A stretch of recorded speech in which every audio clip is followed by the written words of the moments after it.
Mic check, mic check. Peace to everybody tuning in to another addition to the series of the Bible in Plain View. My reader today is Brother Harvey. My name is Brother Cephas. I'll be your teacher today. And the conversation that we're going to be having today is the Christian New Year and the seasons. Because the goal of the Bible Plain View, and ultimately as a Christian, is you want to study the Word of God to show yourself approved. You want to be looking at how the Lord operates. And one of the things that the Lord uses to get us to get a better understanding of Him is His calendar. Because as we're going to go through this lesson, you're going to see that, one, He put things in place in creation, two key things, which is the sun and the moon. And let's actually go there because it's going to be the basis for how this conversation goes.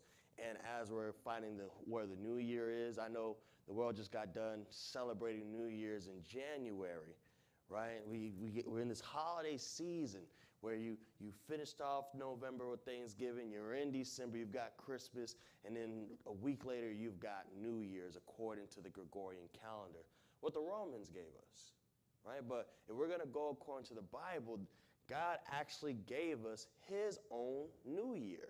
And we're going to look at that as we go through the scripture. So let's pick it up at Genesis chapter 1, and we're going to read verses 14 through 18. And when you get there, go ahead and read, please. And God said, "Let there be lights in the firmament of heaven to divide the day from the night." So when we're looking at creation, I believe this is actually day 4.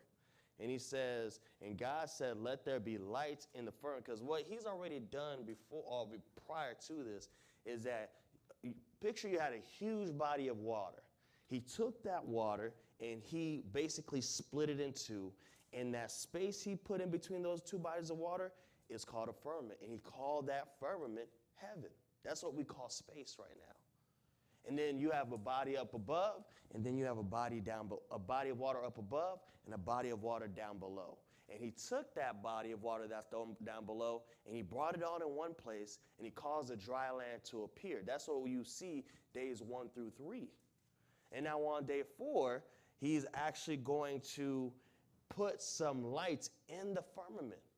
You're going to see here what we're reading. Let there be lights in the firmament, in that space that's up above us, of the heaven, to divide the day from the night. And let them be for what? For seasons. For signs and for what? And for seasons. For seasons, go ahead. And for days and years. See, we're going to use this, and really we're going to go down to where we read in verse 18 how we have the sun and the moon. We're going to use these two things to be able to determine between the night and the day. We're going to see that later in this lesson that the moon actually is what we use to get us to the new month. Because I know right now we go to a Gregorian calendars and, January has, 31 days? 30 days, that's September, April, June, and November. Yeah. So January has 30 days. February, like every month has its set days. But according to the Christian calendar, it's all pertaining to the new moon. Because month, the word month actually derives from the word moon. And when you see that new moon in the sky, you're introducing a new month. We're going to see that later on. Not only that, but we use the sun and moon to give us our seasons, our days, our signs, as well as our years. Because you're going to see the new moon brings in the new year out eventually. But one thing we don't see is that we don't use the sun and the moon for the week. Because God uses His 7 days of creation to give us a 7-day week. Like you read in Exodus chapter 20, when He's telling us to keep the Sabbath, He's telling us how He says, 6 days shalt thou labor and do all thy work, and the 7th day is the Sabbath of the Lord thy God. And He continues by saying, because in 6 days the Lord made heaven and earth, the sea, and all that in the midst, and then He rested on the 7th day. So the sun and the moon are not for giving you the week, they're to give you everything else. But we use God's 7-day period from the beginning of creation up until His rest to give us our week, right? So let there be lights in the firmament of the heaven to divide the day from the night, and let them be for signs and for seasons and for days and years, verse 15. And let them be for lights in the firmament of heaven Go ahead. to give light upon the earth. So he uses the sun to give us light during the day. Verse 16, that's what it's going to tell us. And it was so. Yeah. And God made two great lights, Right? the greater light to rule the day, So this light from the sun rains down on us during the day, not physically raining, right? We don't see no raindrops, but this is what allows us to see and operate during the morning, in the daytime, in the afternoon time. But what else? and the lesser light to rule the night. And then at nighttime, it's not as bright, right? We see darkness. However, we still able to function. Why? Because we still have the moon, the lesser light. See, I'm not going to get into all science and all that. They're going to tell you that the sun's lights reflects off the moon. But what we read here is that the moon is a lesser light, right? It's just not going to shine as bright as the sun would. Keep reading. He made the stars also. He made the stars also. 17. And God set them in the firmament of the heaven, Right. to give light upon the earth, 18. and to rule over the day and over the night, Right. and to divide the light from the darkness. Because again, this is going to give you your days. See, as you read in creation being taking place from day 1 through day 6, every time he completed a day, he said in the evening, in the morning, or the first day. What we see in verse 14, he says, let them be for signs and for seasons and for days. So guess what? As we're approaching the nighttime, the lesser light is here. And we're really introducing the evening time, which is the beginning of the day, contrary to popular belief.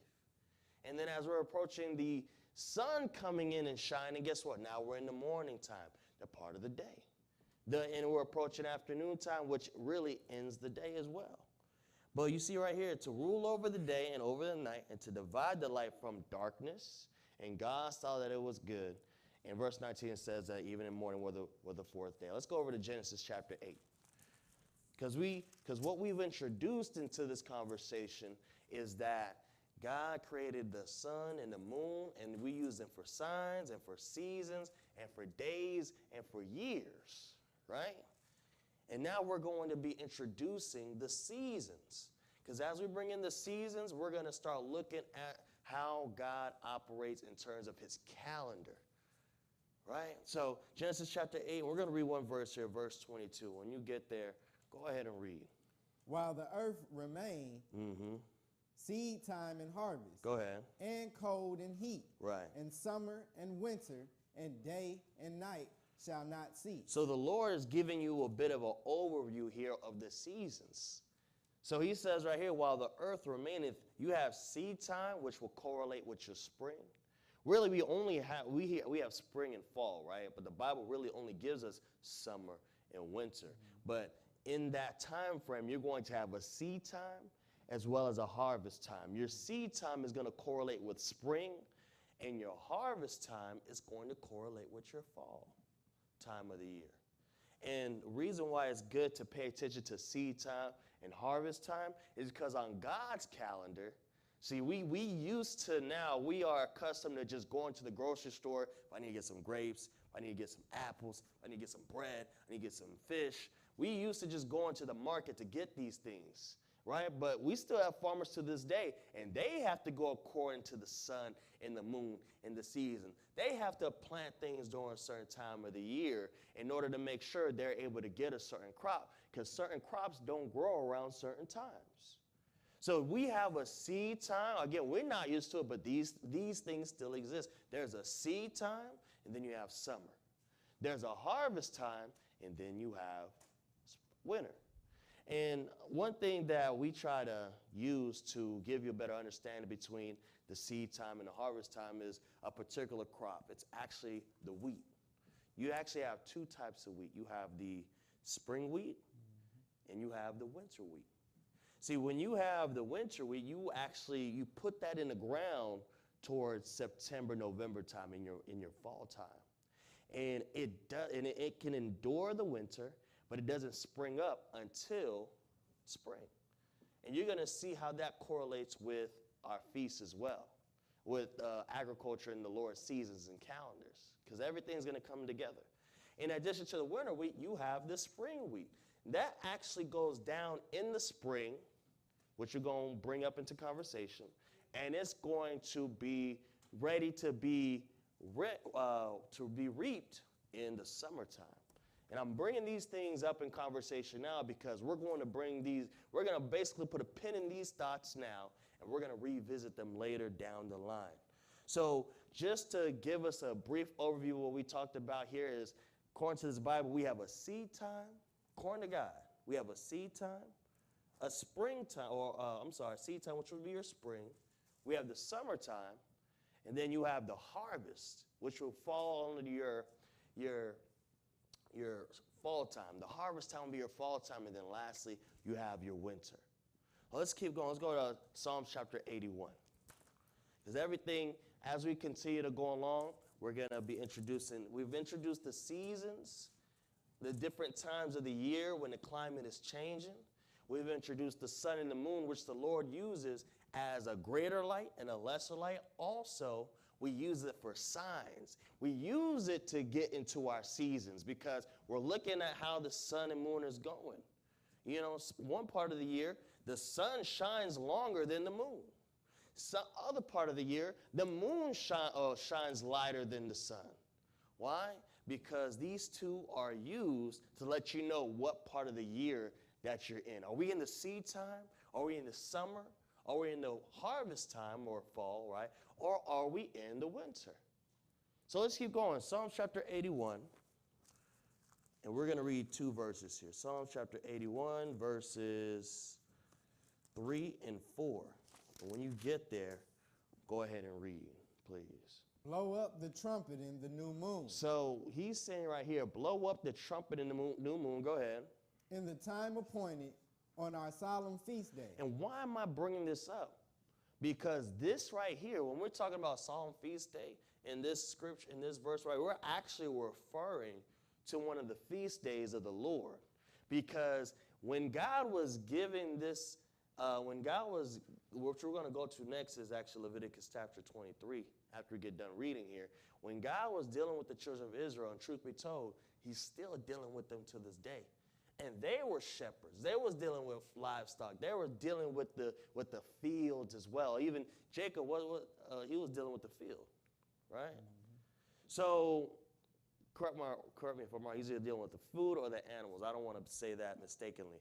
But here's the thing. When he was giving the children of Israel instruction, he gave them his feast days. And each feast had to be observed in a particular season. And the one that this right here is referring to is the Feast of Trumpets, the Day of Trumpets.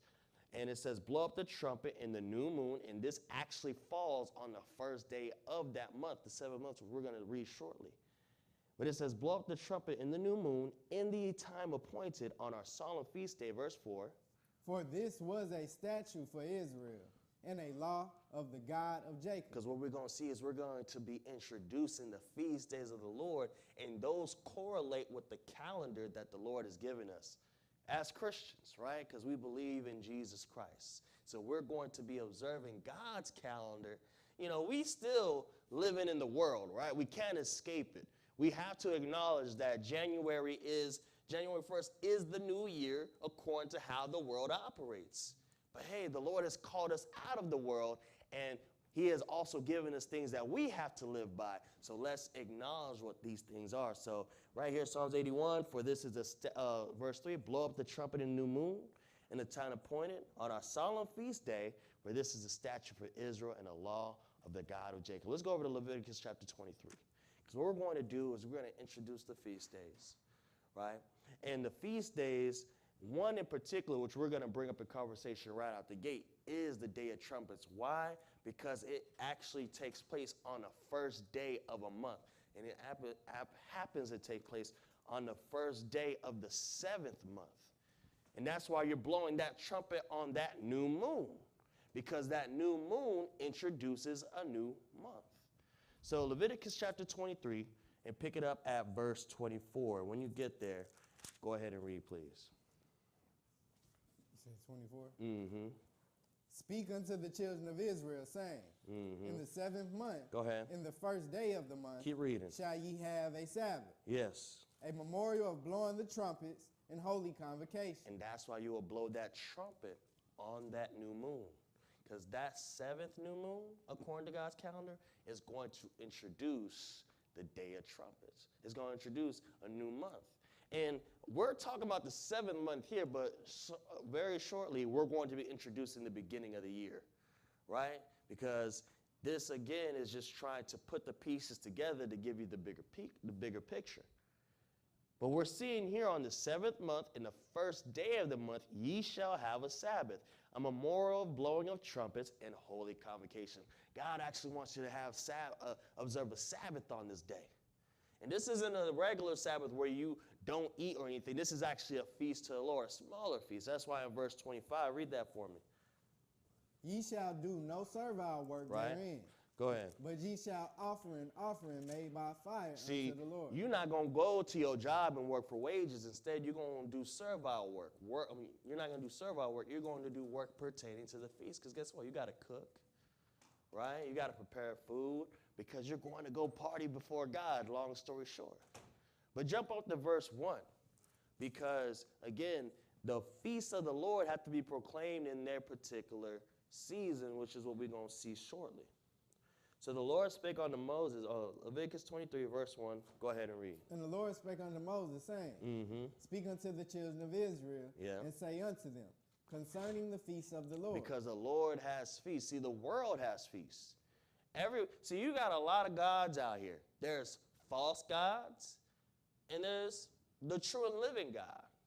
See, the difference is the true and living God, he spoke to his people, and he said, listen, these are my feasts. These are what you're going to observe to honor me.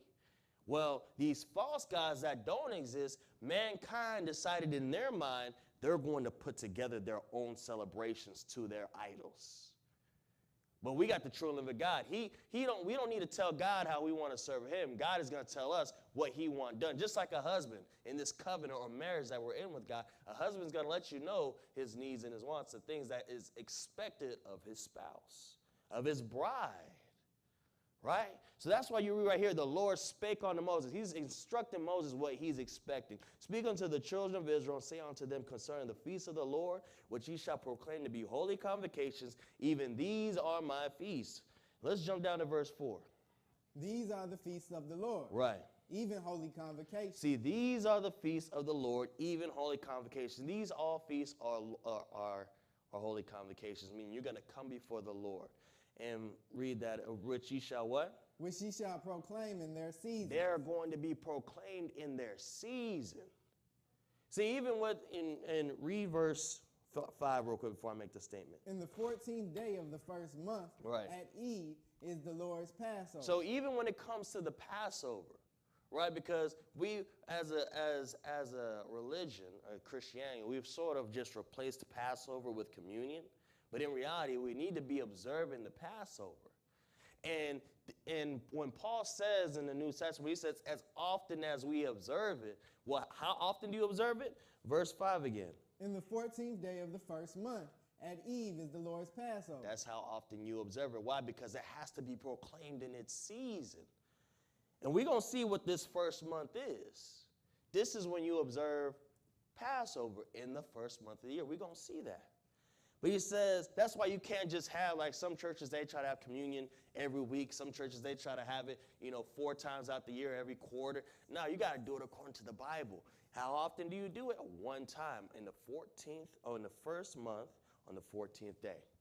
But we're seeing the feast of the Lord being proclaimed in their season. What do we use to get these seasons? The sun and the moon. So let's keep going. Exodus chapter 23. Because now we're going to introduce the other feasts, which is going to allow us to know, based on this feast, we know we're going to be in this time of the year. See, that's why it's important to observe the feast days of the Lord, because they correlate with the calendar of the Lord. And if we're all meant to be disciples of Christ, we got to acknowledge his feast. They're going to let us know what time of the year we're in, and ultimately, they're going to keep us away from the traditions of men. Because as we're observing the January New Year, as you're observing Christmas, as you're observing Easter and all these other traditions, these don't have anything to do with God. And what we've done as a society is that we've taken what God has told us taking it off of the table, and we following after idols. So it's very important that we come back, right, to what God instructed us and not fall under the ways of the world. So Exodus chapter 23, we're going to introduce the other feast days as well. Exodus chapter 23, because we talked about trumpets, but Exodus chapter 23 is when we get a brief synopsis of the other feasts of the Lord. We're going to pick it up at verse 14. And when you get there, go ahead and read, please. 3 times thou shalt keep a feast unto me in the year. See, that's why I call trumpets a little feast, because the 3 major ones, which we're going to read, hey, he's telling you got to observe these as well. He's not going to mention trumpets as we're reading here, but we saw in Leviticus chapter 23, it's just a smaller feast.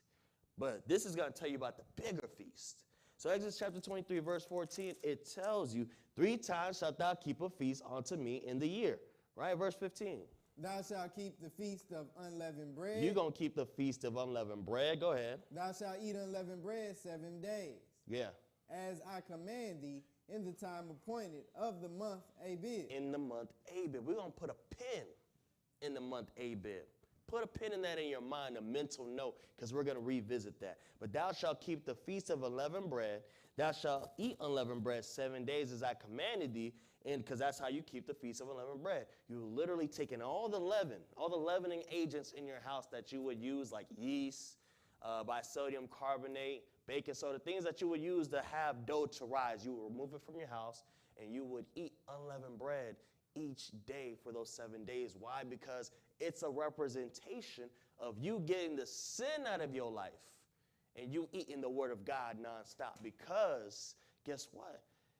We're going to see these feasts are pointing to things God is trying to teach us. And God took the sin out of us, so we need to keep it out. And now we need to be eating the word so we can walk before God sinless, walk before God in newness of life.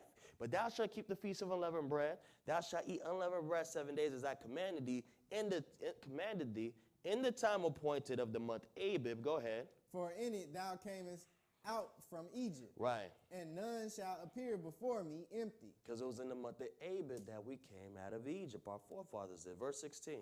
And the feast of harvest. Go ahead. The feast. Go ahead. The first fruits of thy labor. Yeah. Which thou hast sown in the field. And you see the feast of harvest. This doesn't happen in the fall time. This is actually taking place in the summer. And this lesson here is supposed to be just a general touch-up, just to get you where all the pieces are at on the board so you can put them together. Now, this is the Bible in plain view. We're going to keep it simple. Now, we have channels such as Israel Church of Jesus Philadelphia, Israel Church of Jesus Atlanta. We have Israel Church of Jesus 7. That's our headquarters in Garrett, Indiana. They have a greater breakdown of the Lord's calendar in the new year, so you can go ahead and know where everything else is exactly. Because there's more scriptures we can go to break this down, but we're not. We got this 30 minutes, right? So we want to make this simple and straight to the point. So to get you caught up to speed, the Feast of Harvest, another name for it is the Feast of Pentecost, right? The Feast of Pentecost. This is, again, for example, how I brought up the winter wheat and the spring wheat. You would have put the spring wheat down during the seed time, and then it would have came up during the Feast of Harvest in the summertime. So it says the Feast of Harvest, the first fruits of thy labors. When that first bit of the wheat come up, guess what? Now you're going to take that, and you're actually going to make an offering to the Lord. The Feast of Harvest, the first fruits of thy labor, which thou hast sown in the field, and what else? And the Feast of Ingathering. And then the final feast of the year is actually the Feast of Ingathering. And this right here is when you get the last bit of your crops and you do a final sacrifice to the Lord. And this actually points to how the Lord is going to redeem his people, gather his people at the end of the world, and he's going to bring them to their land. We're going to make it into the kingdom of God. But right here it says, in the Feast of Ingathering, which what? Which is the end of the year. Because it's going to end the year. And you're like, okay, well, see, if you said that this takes place in the fall time, you're right. Because the Lord don't deal with the winter. There's no agriculture taking place. See, you had your winter wheat, which you put down in the fall time, between that September and November time, and it stayed in the winter dormant, and then it start growing and get back to you in the springtime, right? But the year ends in the fall time, according to the Lord. And we're going to see, we still got some extra months. It's just that the Lord ain't dealing with them. We're going to see that.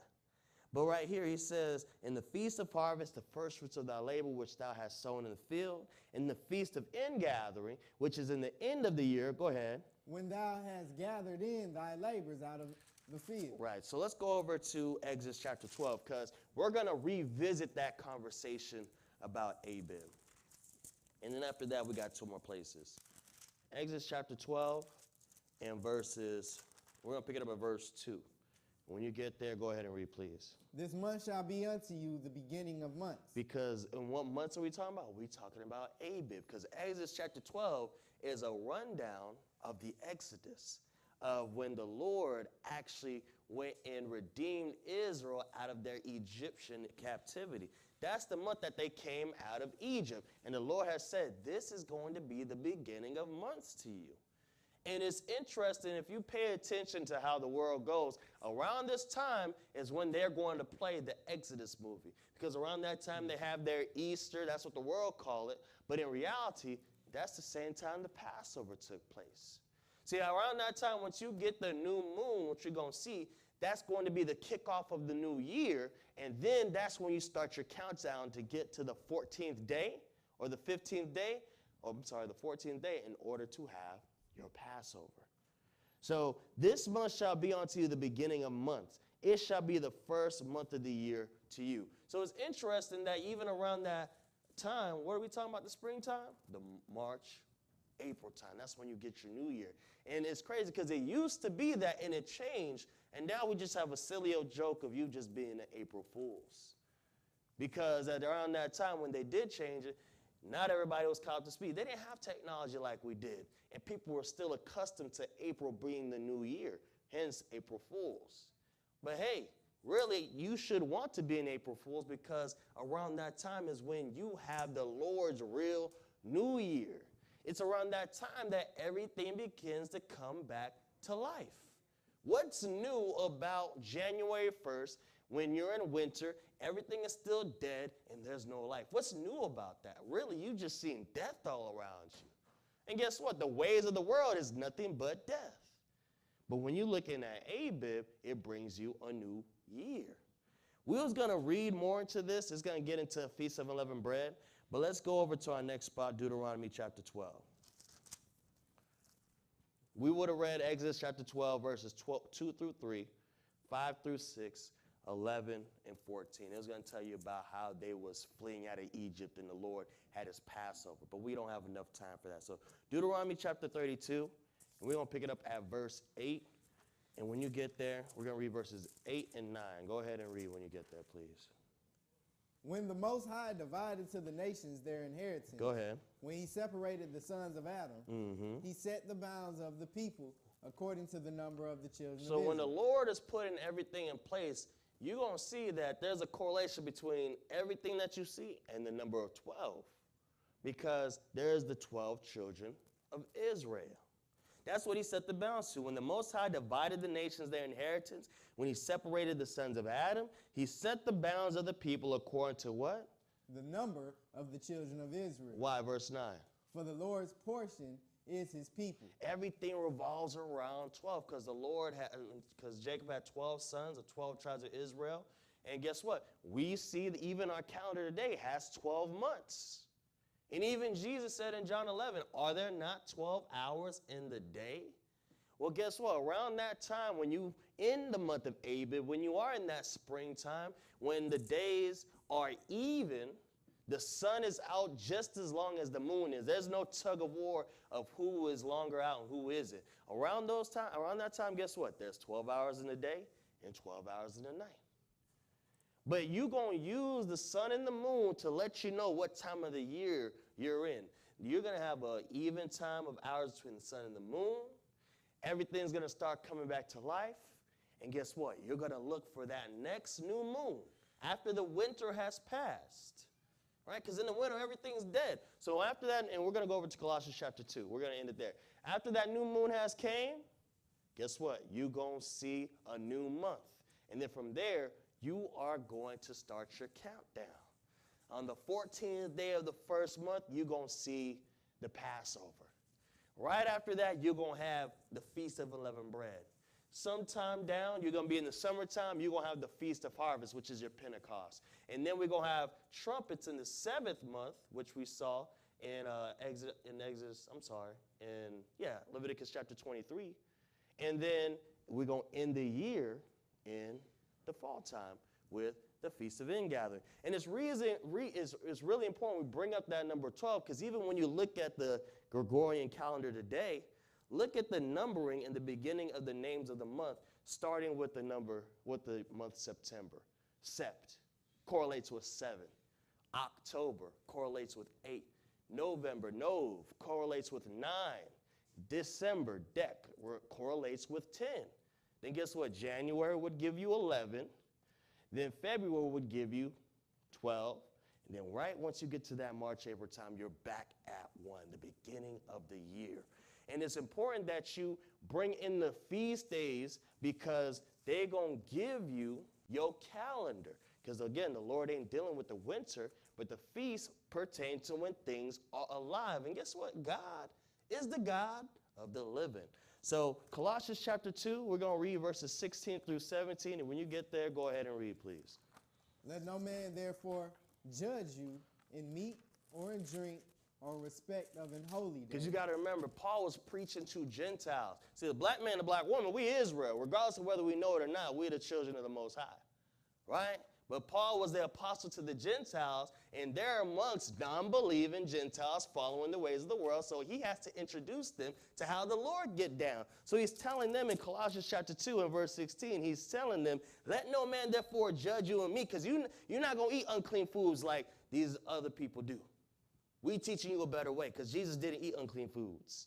Guess what? Not only that, he says, let no man judge you in meat or in drink, or guess what? In respect of what? And holy day. And holy day, because these things pertain to the Christian New Year and his seasons in God's calendar. The holy days, we saw them: trumpets, tabernacles, right? Pentecost, or the Feast of Harvest, Feast of Unleavened Bread. Keep reading.